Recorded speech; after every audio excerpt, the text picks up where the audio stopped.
Prix de Jeddah en Arabie Saoudite, c'était à suivre sur Canal+. On en parle chaque semaine sur l'antenne d'Europe 1 avec nos experts. Ce soir, on a le plaisir d'accueillir Dominique Sidiropoulos, le rédacteur en chef adjoint de la Formule 1 à Canal+.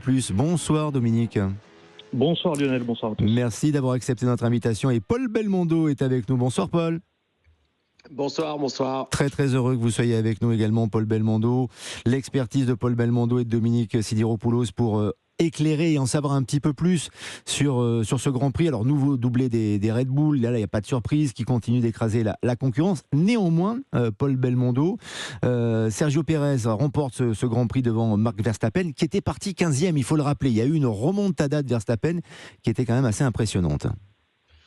Oui, c'est-à-dire que les Red Bull sont très impressionnantes malgré le problème mécanique que Verstappen a eu pendant les qualifs, ce qui fait qu'il n'a pas pu sortir de la Q2 et se retrouver en 15e position. Mais la course, il allait vraiment, il était un ton au-dessus de tout le monde. Alors c'est vrai qu'il a eu cette chance du champion où le safety car est arrivé vraiment au bon moment pour lui, et ce qui lui a permis en tout cas de se débarrasser assez facilement des deux Ferrari et au moins une Mercedes. Donc il a gagné un petit peu de temps, mais je pense qu'il aurait de toute manière fini second, mais peut-être un peu plus loin de son équipier. Ouais, et c'est vrai que tout n'est pas rose entre les deux pilotes Red Bull, Dominique Sidiropoulos, entre les consignes non respectées en fin de course, notamment la rivalité, peut-être l'envie de gagner pour les deux pilotes. Tout ça peut créer une émulation, mais est-ce que ça peut, à un moment donné, déstabiliser également cette écurie ?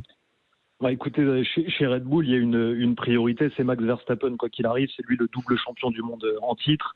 C'est lui le leader de l'écurie, donc il y a assez peu de risques que ça tourne en sa défaveur. Maintenant, ce qui est intéressant, c'est effectivement, comme vous l'avez dit, que Sergio Pérez arrive pour l'instant à rivaliser avec son coéquipier. Vous l'avez un peu évoqué, mais c'est vrai que lors de la course hier, son équipe a essayé un petit peu subtilement de lui glisser quelques consignes pour lui demander de ralentir le rythme en fin de course et donc peut-être de favoriser Max Verstappen. Mais il a tenu bon, le Mexicain. Il a fait valoir son rang et il est allé chercher sa cinquième victoire. En tout cas, de voir Sergio Pérez au niveau en ce début de saison, ça nous permet d'avoir une belle lutte entre les deux pilotes qui sont au volant de la meilleure équipe et de la meilleure voiture du plateau. Et force est de constater, très tôt dans la saison, Paul Belmondo, que les Red Bull sont intouchables. Encore une fois, Verstappen en tête, bien sûr, mais les Red Bull intouchables. Là, ils étaient intouchables. Ils font la pole, ils font le record du tour, parce que Verstappen, malgré encore ses petits soucis, parce qu'il s'est plein de vibrations en fin de course, et il a dit avoir un petit peu ralenti et assuré cette deuxième place. Il va quand même chercher le record du tour dans le dernier tour. Donc, ça prouve le niveau de performance de cette voiture, et il gagne la course avec Pérez. Ils font le podium. Donc, c'est encore un doublé très tôt dans la saison. C'est vrai que ça s'annonce très compliqué pour les autres équipes. Ils sont quand même assez loin. Alonso qui est le meilleur des autres, on va dire, pour l'instant. Ce qui est surprenant, c'est les Ferrari qui sont quand même nettement en retrait, et on va voir si Mercedes va arriver à se mettre au niveau et être devant les Aston Martin. C'est le seul espoir, c'est que de voir que cette Aston Martin avec un moteur Mercedes fonctionne très bien, donc ça peut donner de l'espoir à Mercedes et de se dire peut-être qu'ils vont pouvoir se rapprocher de Red Bull. Et vous avez raison de prononcer le nom de Fernando Alonso, Paul Belmondo, avec son Aston Martin. Alors, il a normalement terminé 3e de la course, derrière Sergio Pérez et Max Verstappen, mais pénalité au niveau du deuxième tour, et c'est Russell qui récupère donc cette 3e place. Il y a un imbroglio qu'on a eu un petit peu de mal à comprendre. Est-ce que vous pouvez nous éclairer ? C'était assez compliqué. En fait, c'est le temps où la voiture ne doit pas être touchée pendant la pénalité. Et les commissaires ont estimé à un moment donné qu'un des mécaniciens avait enclenché le lève rapide plus tôt que dans les 5 secondes, et ont estimé qu'il n'avait pas fait sa pénalité correctement, et donc ont infligé une pénalité supplémentaire à Alonso. Alors après, ils sont revenus en arrière là-dessus.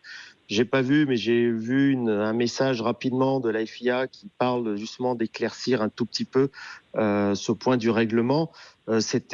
Pour moi, c'était excessivement sévère, parce que là, tous les mécaniciens, on voit bien qu'ils attaquent tous après les 5 secondes. Alors, est-ce que ce lève rapide derrière touchait ou ne touchait pas la voiture ? Là, je trouve qu'on va chercher un tout petit peu trop loin. Et si on avait enlevé ce podium à Alonso, je trouve que ça aurait été vraiment très, très sévère. Mais finalement, Alonso effectivement récupère la troisième place. Il y a eu plusieurs résultats qui ont été annoncés. Dominique Mmh. Sidiropoulos, quel est votre regard, vous, sur cette situation un peu gênante, moi je trouve? Au niveau de la pénalité, en tout cas, ce qui est sûr, c'est que même du côté de Mercedes, que ce soit George Russell, le pilote qui avait donc hérité de la troisième place, ou Toto Wolff, le patron de l'écurie Mercedes au micro de Canal, tout le monde considérait que la pénalité était extrêmement sévère. Pour préciser un petit peu ce qui s'est passé, donc l'information est tombée très tard, à 23 heures, donc c'est-à-dire plus de 3 heures après la fin du Grand Prix. Et ce qui s'est passé, en fait, c'est qu'Aston Martin a montré, vidéo à l'appui, que d'autres équipes avaient commis la même erreur par le passé. Donc un mécanicien qui touche la voiture sans vraiment intervenir. Donc effectivement, ça a été une situation un petit peu ubuesque, mais l'essentiel pour Fernando Alonso, c'est qu'il signe quand même son 100e podium en F1, et ça, Oui. c'est à la fois un chiffre rond et un chiffre impressionnant. Il y a que 5 pilotes avant lui qui ont atteint ce chiffre, et pas des moindres, hein. Lewis Hamilton, Michael Schumacher, Sébastien Vettel, notre Français Alain Prost et Kimi Räikkönen. Ça place le niveau d'Alonso dans le panthéon du sport. Cette longévité, on va en parler avec Paul Belmondo dans quelques instants. Juste sur le point de règlement, Dominique Sidiropoulos, et sur cette pénalité, je crois que ça va pousser tout de même la FIA qui veut progresser, hein, on avance en marchant, en effet, à clarifier encore plus ce règlement sur ce qui est autorisé ou non lorsqu'une Formule 1 s'arrête au stand pour purger une pénalité. C'est important de bien préciser pour celles et ceux qui nous écoutent et qui suivent également la Formule 1 sur Canal pour bien comprendre ce qui s'est passé. Exactement, la pénalité est appliquée, c'est 5 secondes. Donc en général, les écuries choisissent d'appliquer cette pénalité lors d'un arrêt au stand. La voiture va s'arrêter au niveau de son garage, et là, il est interdit d'agir sur la voiture. C'est là que c'est un petit peu flou entre agir sur la voiture ou simplement la toucher, mais il faut respecter ce décompte de 5 secondes avant de procéder à un changement de pneu, à un changement d'aileron ou à une autre manipulation sur la voiture. C'est vrai que la FIA cherche en permanence à faire évoluer ces règles. On est dans un sport de très haute précision, donc le moindre millimètre, la moindre microseconde a son importance, et ça va sans doute, effectivement, comme vous l'avez dit, pousser la FIA à prendre des mesures pour clarifier tout ça. On en vient à Fernando Alonso, on en parle presque chaque semaine, Paul Belmondo. Oui, bien sûr, bien sûr. Ouais, juste pour expliquer la précision, c'est qu'en fait, le problème, ça vient des lèvres rapides qui sont à l'avant et à l'arrière des voitures. En fait, les mécaniciens viennent les positionner le plus près possible pour, bien sûr, au moment où ils vont les actionner et pour faire lever la voiture. Celui de l'avant, c'est assez facile parce qu'en fait, c'est une plaque qui est plate et qui se met en dessous, ou qui vient s'enclencher sous les ailerons. Derrière, en fait, c'est un ergot qui vient s'enclencher à l'arrière de la voiture. Et le mécanicien, normalement, ne touche pas, mais il suffit qu'il soit un tout petit peu trop près et que justement cet ergot touche sans lever la voiture. Donc la voiture n'est pas levée, donc il n'y a pas action, mais elle le touche. Donc on est vraiment sur du millimètre de demi-seconde, et c'est vrai qu'il faudrait qu'ils éclaircissent ce point-là. Mais c'est du détail, qui a son importance, et en Formule 1, cela compte évidemment. Je vous posais la question, et je vous la pose, j'ai l'impression chaque fois, à chaque semaine, mais il est bien de le souligner, Paul Belmondo, cette longévité et le talent, le fait de rester compétitif de la part de Fernando Alonso, est-ce que cela vous surprend, est-ce que cela vous étonne à chaque Grand Prix ? Ça m'étonne, oui, il faut être étonné quand même de sa performance parce que c'est incroyable. Il a 46 ans, ça fait tellement longtemps qu'il est là, il reste performant. Lorsqu'il change d'équipe l'année dernière et qu'il part chez Aston Martin, on se dit bon, bah, ça va être un peu difficile. Il part pour l'argent, il part pas forcément pour la performance.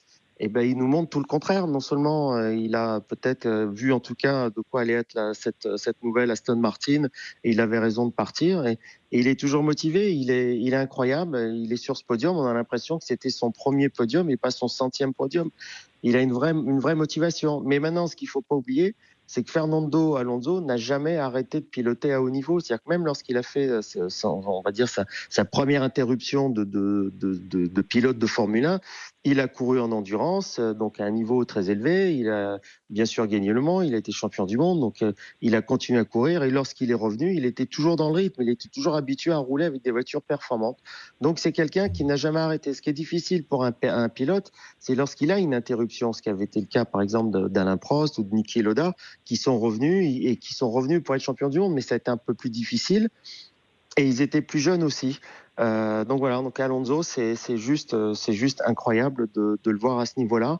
Mais peut-être aussi la technologie des voitures d'aujourd'hui permettre de le faire, ce qui n'était pas le cas de l'époque lorsque je parlais d'Alain Prost ou justement de Niki Lauda, où les voitures, il y avait beaucoup moins d'assistance, le pilote intervenait beaucoup plus, elles étaient peut-être beaucoup plus physiques à rouler qu'est-ce qu'elles ne sont aujourd'hui. Elles le sont toujours énormément, bien sûr, mais peut-être moins qu'à cette époque-là. C'est ce que j'allais dire, Dominique Sidiropoulos. La Formule 1 a tellement évolué ces dernières années et encore tout récemment que certaines performances sont peut-être beaucoup plus plausibles aujourd'hui qu'elles ne l'étaient par le passé. Cela profite à Fernando Alonso. Ça n'enlève rien à son talent, hein, évidemment, c'est incontestable. Et le fait aussi qu'il dispose d'une bonne voiture. Aston Martin travaille bien. Ah, c'est surtout ça. Oui. Fernando Alonso, c'est le compétiteur né. C'est un excellent pilote, on le sait, double champion du monde. Si on lui donne le bon outil, il va en tirer le maximum et c'est exactement ce qu'il fait cette année. On ne s'attendait pas à ce qu'Aston Martin soit à ce niveau-là cette année. Ça chagrine beaucoup Alpine, d'ailleurs, on l'a dit tout à l'heure. Mais Fernando Alonso, vous lui donnez les bons outils, il va à la fois piloter comme il sait le faire, mais aussi driver toute son équipe et emmener toute son équipe pour progresser, pour aller plus haut. Donc c'est tout simplement ça qui explique ses bonnes prestations cette année. Il a fait deux podiums d'affilée, sur les 129 précédents, il en avait fait un seul au Qatar en 2021. Donc vous lui donnez la bonne voiture et il va en tirer le maximum.